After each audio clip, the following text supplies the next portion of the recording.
साथियों, आप सबों की डिमांड पर साइंस का बहुत ही इंपॉर्टेंट टॉपिक मानव जनन तंत्र यानी ह्यूमन रिप्रोडक्शन सिस्टम को आज कंप्लीट देखेंगे।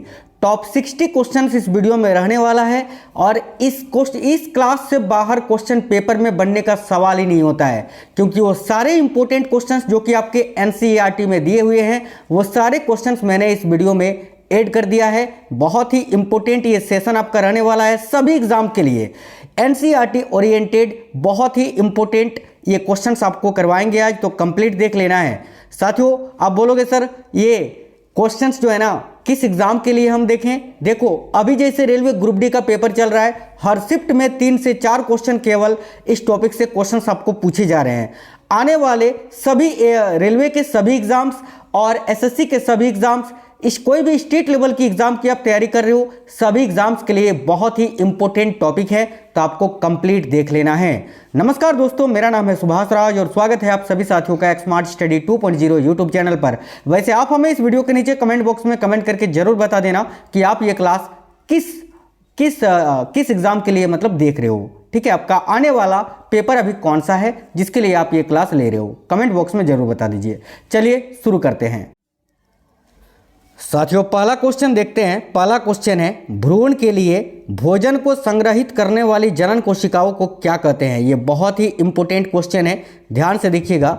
भ्रूण के लिए भोजन संग्रहित करने वाली जनन कोशिकाओं को क्या कहते हैं? मादा युग्मक, नर युग्मक, बास डिफरेंस या इनमें से कोई नहीं? तो देखिए, करेक्ट आंसर हो जाएगा मादा युग्मक। ऑप्शन नंबर ए इस क्वेश्चन के लिए करेक्ट आंसर है। भ्रूण के लिए भोजन को संग्रहित करने वाली जो जनन कोशिका होती है उसको हम मादा युग्मक बोलते हैं। Option number A correct answer हो जाएगा। अगला क्वेश्चन है, कौन से अंग में भ्रूण विकसित होता है? बताइए, इनमें से कौन सा अंग है जहां पर भ्रूण का विकास होता है? तो देखिए, करेक्ट आंसर हो जाएगा गर्भाशय। गर्भाशय इस क्वेश्चन का करेक्ट आंसर हो जाएगा, याद रखिएगा, गर्भाशय राइट आंसर है। Option number B. क्लास आपको बिल्कुल फास्ट करवाएंगे और बहुत ही कम समय में ये टॉपिक आपका कंप्लीट हो जाएगा, क्विक रिवीजन आपका हो जाएगा। क्वेश्चन नंबर 3 है, निम्न में से किसकी मांसपेशियों के संकुचन से बच्चा पैदा होता है? देखो, करेक्ट आंसर हो जाएगा यूटेरस यानी गर्भाशय। याद रखिएगा, गर्भाशय करेक्ट आंसर है साथियों, ऑप्शन नंबर डी।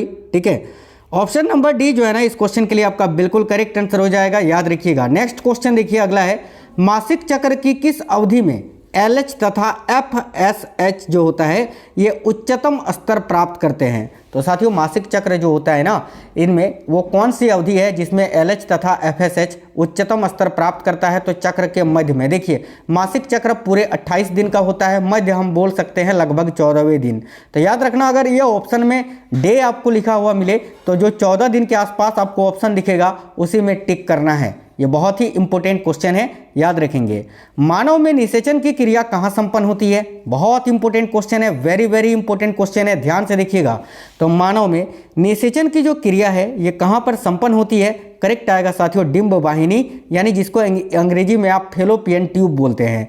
ये जो फेलोपियन ट्यूब होता है ना, यहीं पर निषेचन की क्रिया होती है। यहीं पर जो है ना, देखिए यहीं पर देखिए ये जो फेलोपियन ट्यूब है आप देख पा रहे हैं, इसी को फेलोपियन ट्यूब बोला जाता है साथियों।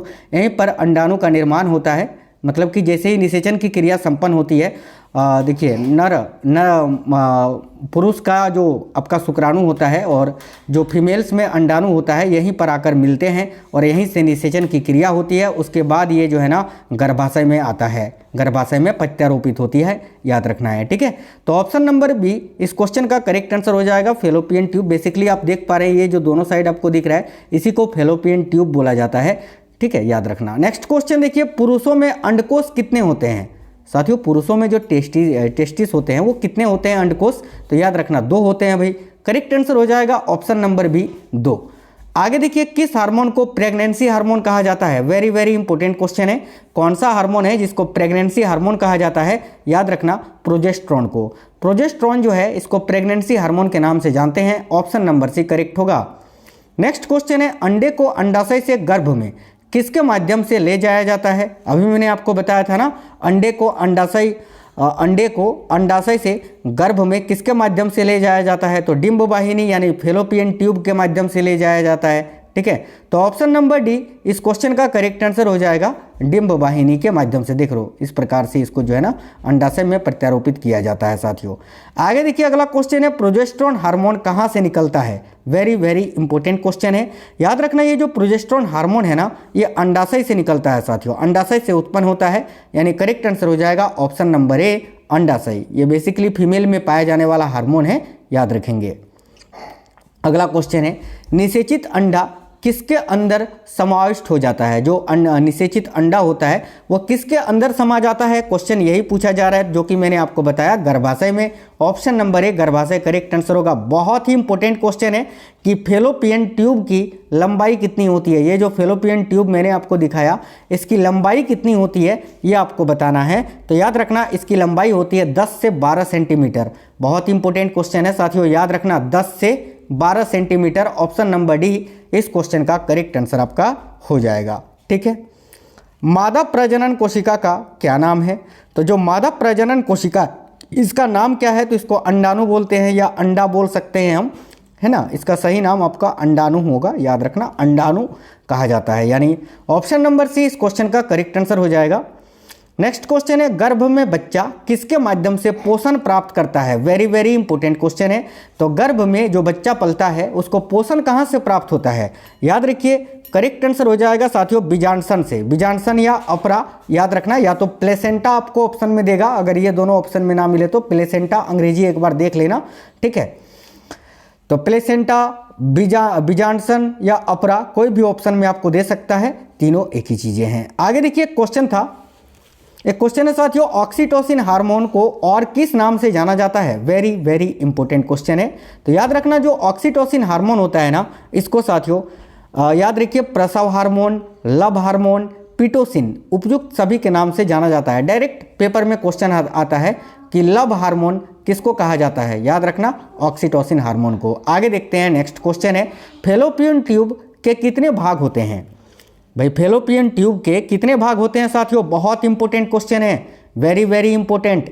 याद रखना फेलोपियन ट्यूब के कितने भाग होते हैं? तो 4 भाग होते हैं। आप पूछोगे सर 4 भाग कौन कौन से होते हैं? मैं आपको बता देता हूं। देखो फेलोपियन ट्यूब के 4 भाग होते हैं। एक होता है आपका इंट्राम्यूरल, जिसको गर्भाशयी बोलते हैं।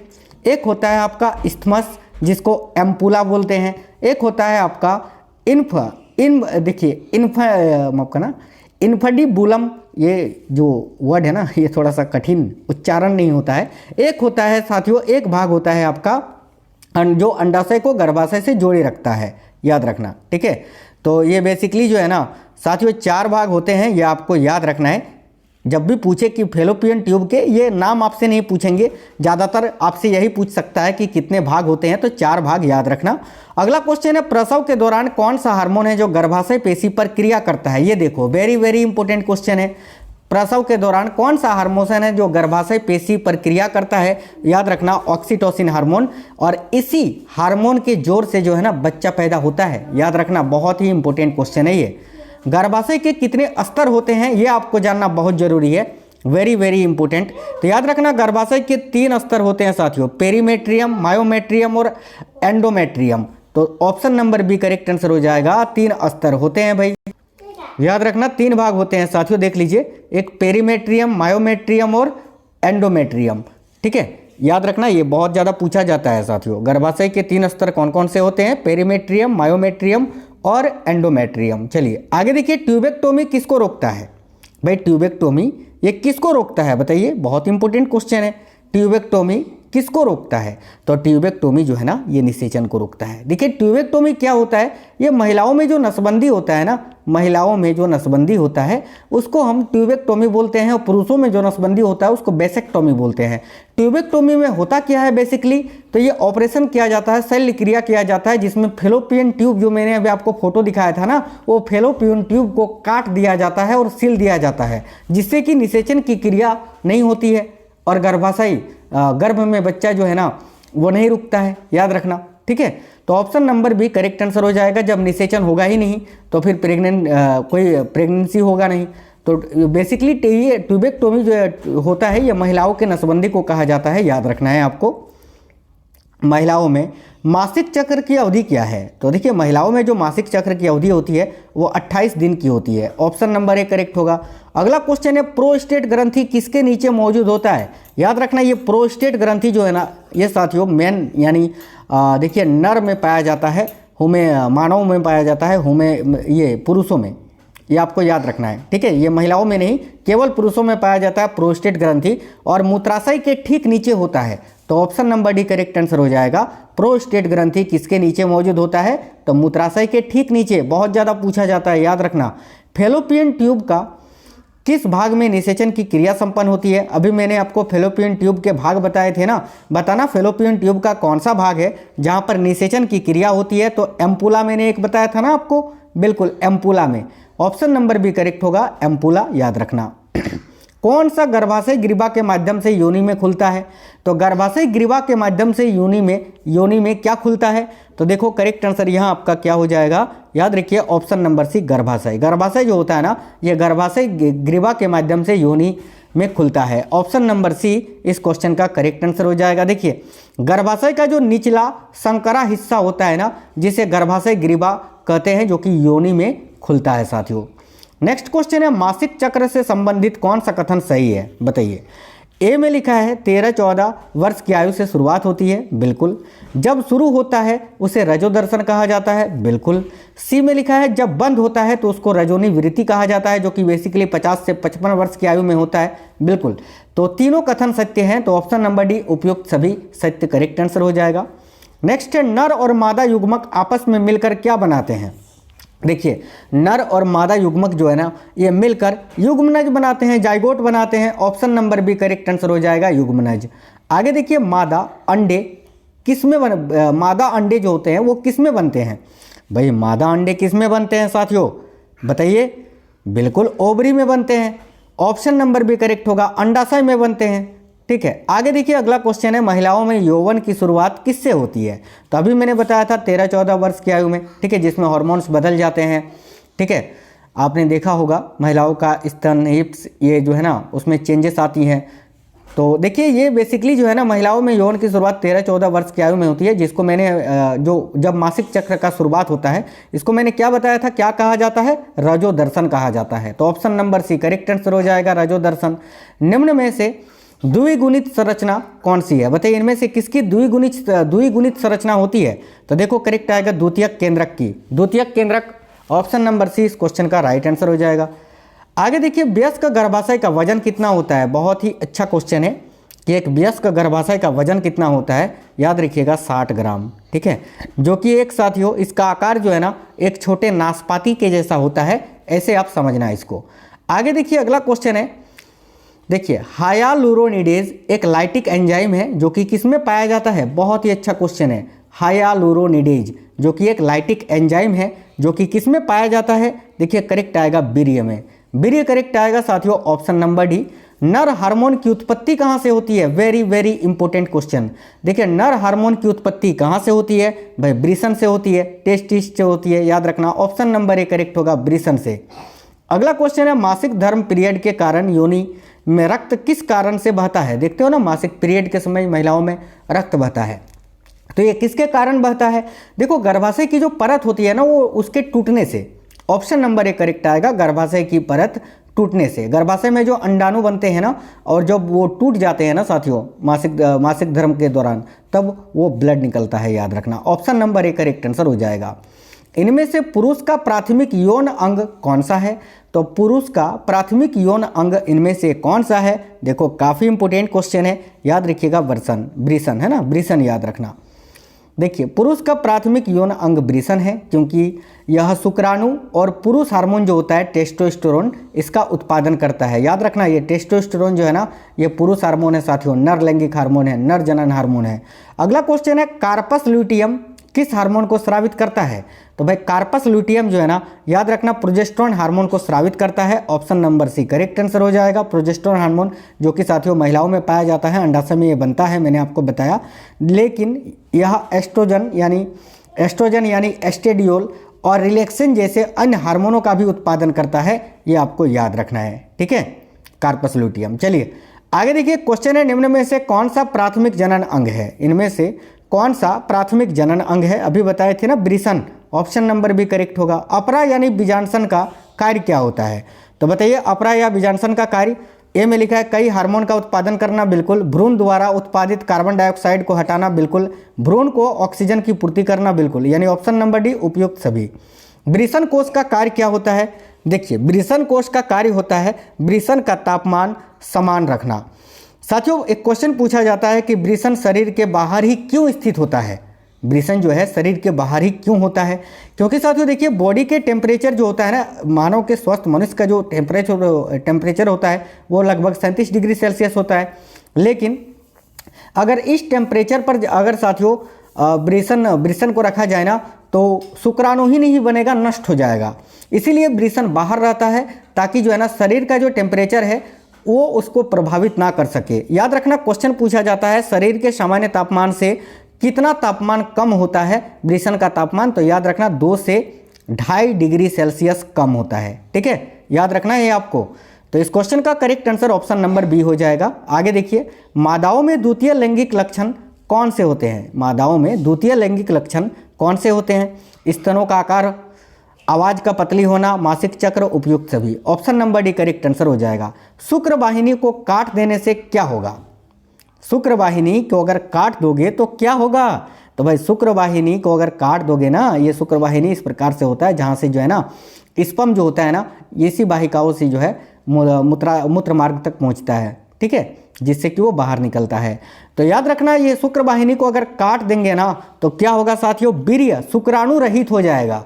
यानी वीर्य तो आएगा लेकिन उसमें शुक्राणु नहीं होगा, याद रखना। और बेसिकली जो पुरुषों का नसबंदी होता है, जिसको बेसेक्टोमी बोला जाता है, उसमें यही बास डिफरेंस जो होता है ना, इसको काट दिया जाता है। बास डिफरेंस, जिसको हिंदी में आप शुक्र वाहिनी बोलते हैं, याद रखना। नेक्स्ट क्वेश्चन है, मानव मादा का गर्भकाल कितना होता है? ये भी कोई क्वेश्चन है। बताइए, बच्चा कितने महीने के बाद जन्म लेता है? इसका आंसर मैं नहीं बताऊंगा। चलिए, होमवर्क का क्वेश्चन मैं आपको यही दे देता हूं, इसका आंसर कमेंट बॉक्स में बता दीजिए। नेक्स्ट क्वेश्चन है, देखिए क्वेश्चन नंबर 40। एक मादा जनन कोशिका से एक बार में कितने अंडाणु बनते हैं? बहुत ही इंपॉर्टेंट क्वेश्चन है। एक मादा जनन कोशिकाओं में एक बार में केवल 1 अंडाणु बनते हैं, याद रखना। ऑप्शन नंबर ए करेक्ट होगा, 1 अंडाणु। शुक्राणु बनने के क्रम में सबसे पहले कौन सी कोशिका आती है? तो शुक्राणु बनने के क्रम में सबसे पहले जो कोशिका आती है ना, वो होती है शुक्राणुजन। ऑप्शन नंबर ए करेक्ट होगा साथियों, शुक्राणुजन। अगला, मादाओं में देखिए, मादाओं में द्वितीय लैंगिक लक्षण किस हार्मोन से प्रेरित किए जाते हैं? बताइएगा। तो भाई, मादाओं में जो द्वितीय लैंगिक लक्षण है ना, ये किस हार्मोन से प्रेरित किए जाते हैं? करेक्ट आएगा साथियों, एस्ट्रोजन से। एस्ट्रोजन याद रखना, ठीक है, जो कि अंडाशय द्वारा स्रावित होता है। ये आपको याद रखना है। अगर पूछे एस्ट्रोजन हार्मोन कहाँ से स्रावित होता है, तो अंडाशय से। शुक्राणु वृषण से बाहर किस मार्ग से आते हैं? शुक्राणु जो होते हैं वृषण में बनता है शुक्राणु, ठीक है, लेकिन ये बाहर किस मार्ग से आते हैं? तो याद रखिए, करेक्ट आंसर यहाँ आपका क्या हो जाएगा? शुक्रवाहिका, यानी अभी मैंने बताया था ना, वास्ट डिफरेंस के माध्यम से बाहर निकलता है। ठीक है, चलिए आगे देखिए। क्वेश्चन है, पुरुष में यौन हार्मोन कौन सा होता है? तो पुरुषों में जो यौन हार्मोन होता है ना, वो कौन सा होता है? देखो, करेक्ट आएगा टेस्टोस्टेरोन। नेक्स्ट क्वेश्चन है साथियों, देखिएगा, शुक्राणु अस्थायी रूप से किस में रखे जाते हैं? शुक्राणु जो होते हैं ना, अस्थायी रूप से अधिवृषण में रखे जाते हैं। याद रखना, बनता है वृषण में, लेकिन इसको अस्थायी रूप से अधिवृषण में रखा जाता है, ये आपको याद रखना है। नेक्स्ट है, अंडे पर पाई जाने वाली द्वितीयक झिल्ली कौन सी होती है? वेरी वेरी इंपॉर्टेंट क्वेश्चन है। अंडे पर पाई जाने वाली जो द्वितीयक झिल्ली होती है ना, वो होती है कोरोना रेडिएटा। ये नाम याद रखना साथियों, कोरोना रेडिएटा। प्रोस्टेट ग्रंथि से होने वाला स्राव किसमें प्रवेश करता है? बताइए, काफ़ी इंपॉर्टेंट क्वेश्चन है। प्रोस्टेट ग्रंथि से होने वाला जो स्राव है वो किसमें प्रवेश करता है? करेक्ट आएगा, मूत्र मार्ग से। ऑप्शन नंबर ए करेक्ट आएगा, मूत्र मार्ग से। अगला है, प्रोस्टेट ग्रंथि कौन से अम्ल का निर्माण करती है? वेरी वेरी इंपॉर्टेंट क्वेश्चन है साथियों, बताइए। प्रोस्टेट ग्रंथि जो है ना, एक अम्ल का निर्माण भी करती है, वह अम्ल कौन सा है? तो देखो, करेक्ट आंसर होगा साइट्रिक अम्ल, साइट्रिक एसिड। नेक्स्ट है, स्तन का निर्माण किससे होता है? देखिए, स्तन का निर्माण जो है ना, याद रखना, ये भी वेरी वेरी इंपॉर्टेंट क्वेश्चन है साथियों। स्तन का निर्माण जो है ना, ग्रंथि एवं वसायुक्त उत्तक से होता है। ठीक है, ग्रंथि एवं वसायुक्त उत्तक से। गर्भाशय की सबसे बाहरी परत कौन सी होती है? अभी मैंने बताया था ना, 3 परत होती है, तो उन तीनों में सबसे बाहरी कौन सी होती है? तो सबसे बाहरी होती है पेरीमेट्रियम। याद रखना, सबसे बाहरी होती है आपका पेरीमेट्रियम। और सबसे अंदरूनी पूछे ना, तो वो होता है एंडोमेट्रियम और मध्य में बीच वाली जो होती है वो होती है मायोमेट्रियम। ठीक है, चलिए बताइएगा गर्भाशय की अंदरूनी परत कौन सी होती है? याद रखना endometrium, option number C correct होगा। गर्भाशय की सबसे मोटी परत कौन सी होती है? तो सबसे मोटी जो होती है ना साथियों, गर्भाशय की जो सबसे मोटी परत होती है वो आपसे पूछा जा रहा है। याद रखना जो बीच वाला मैंने बताया ना साथियों मायोमेट्रियम, यही सबसे मोटी परत होती है। ऑप्शन नंबर बी इस क्वेश्चन का करेक्ट आंसर हो जाएगा, मायोमेट्रियम। चलिए नेक्स्ट क्वेश्चन देख लेते हैं, नर हार्मोन की उत्पत्ति कहां से होती है? देखिए नर हार्मोन की उत्पत्ति वृषण से होती है, ऑप्शन नंबर ए करेक्ट होगा। घूम फिर के वही क्वेश्चन आ रहा है। गर्भाशय की सबसे मोटी परत कौन सी होती है? अभी मैंने बताया आपको मायोमेट्रियम जो है सबसे मोटी परत होती है। निम्न में से कौन मादा जनन तंत्र से संबंधित है? बताइए इनमें से कौन मादा जनन तंत्र से, क्या वृषण होता है, क्या मादा में लिंग होता है, क्या अंडकोश होता है, क्या नहीं, सिंपल सा गर्भाशय होता है। ऑप्शन नंबर डी करेक्ट होगा। गर्भाशय के दौरान गर्भाशय की परत को बनाए रखने के लिए कौन सा हार्मोन जिम्मेदार है? ये वेरी इंपॉर्टेंट क्वेश्चन है, याद रखिए करेक्ट आएगा प्रोजेस्टेरॉन, है ना, प्रोजेस्टेरॉन करेक्ट है, ऑप्शन नंबर डी। अगला ग्राफियन पुटक कहाँ पाया जाता है? साथियों बताइएगा, काफ़ी अच्छा क्वेश्चन है। ग्राफियन पुटक जो होता है ना ये अंडाशय में पाया जाता है, याद रखना, ऑप्शन नंबर सी करेक्ट होगा, अंडाशय में। साथियों बताना प्रसव क्या है? प्रसव क्या है? देखिए प्रसव के बारे में पूछा जा रहा है। ऑप्शन नंबर ए में है गर्भ धारण से लेकर भ्रूण बनने की क्रिया, बिल्कुल। भ्रूण को जन्म देने से पहले की क्रिया, बिल्कुल। भ्रूण को जन्म देने की क्रिया, ये सभी प्रसव कहलाता है। ऑप्शन नंबर डी उपयुक्त तीनों। जब एक परिपक्व अंडा अंडाशय से बाहर निकलता है तो इस प्रक्रिया को क्या कहा जाता है? तो साथियों जब एक परिपक्व अंडा अंडाशय से बाहर निकलता है तो इस प्रक्रिया को क्या कहते हैं? अंडो उत्सर्ग बोलते हैं, ओवुलेशन जिसको आप बोलते हैं। ओवुलेशन करेक्ट आंसर हो जाएगा, ऑप्शन नंबर ए, अंडो उत्सर्ग इसको हिंदी में बोलते हैं, याद रखना। नेक्स्ट है परिपक्व शुक्राणु के शीर्ष पर टोपीनुमा संरचना जो होती है उसे क्या कहते हैं? जो देखो शुक्राणु इस प्रकार से होता है, ठीक है, इस प्रकार से बेसिकली शुक्राणु होता है, ठीक है। तो शुक्राणु पर ये जो टोपीनुमा संरचना होती है ना, इसको क्या कहा जाता है? याद रखना एक्रोजोम कहा जाता है। वेरी इंपॉर्टेंट क्वेश्चन है ये। तो साथियों वीडियो को लाइक और शेयर दबा के करिएगा, आपके लिए दिन रात मेहनत करते हैं, आपसे बस केवल लाइक और शेयर करने बोलते हैं। अगर आप में से कोई भी साथी नए हैं चैनल को सब्सक्राइब कर लीजिएगा। मैं डेली आपको करंट अफेयर्स के ट्रेंडिंग टॉपिक भी करवा रहा हूँ, उसको भी देखना, और साइंस के भी जो इंपॉर्टेंट टॉपिक्स हैं मैं वो भी आपको कराते चलूँगा, ठीक है। तो वीडियो को ज़्यादा से ज़्यादा शेयर करना, लाइक करिएगा और कमेंट बॉक्स में बताना ये क्वेश्चंस और क्लास आपको कैसा लगा है। मिलेंगे आपसे नेक्स्ट वीडियो में। जय हिंद साथियों, वंदे मातरम।